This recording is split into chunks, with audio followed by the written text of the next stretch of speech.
আমার এই দেশেতেই জন্ম যেন দেশেতেই মরি, এমন দেশটি কোথাও খুঁজে Lakasong na bate ang ni asongan sing biya. Beautiful. Plenty of beautiful. Garo je translate করেছে।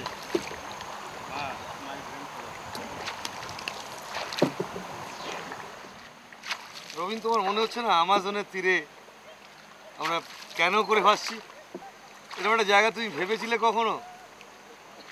এত লোক তো এত কিছু করছে, আসুক না আমার তোমার মতো মোটা লোক এসে বসুক, সালাই কেন দম দেখি।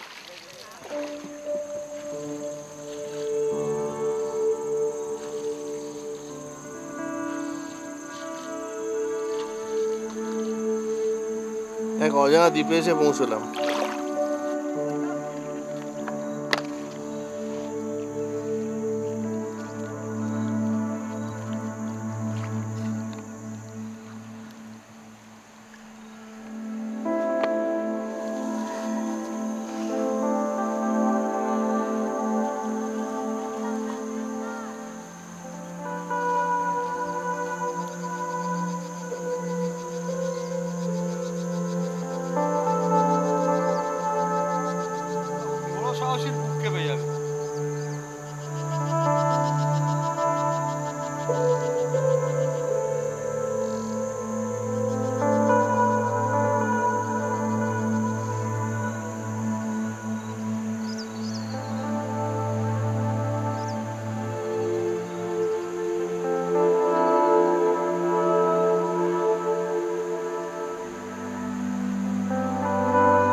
Welcome Thailand.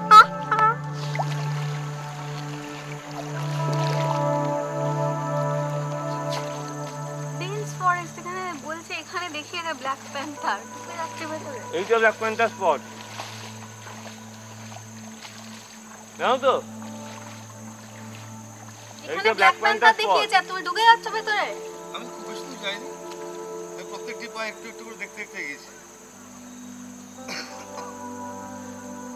পুরা চোখ চলছে না ভেতরে।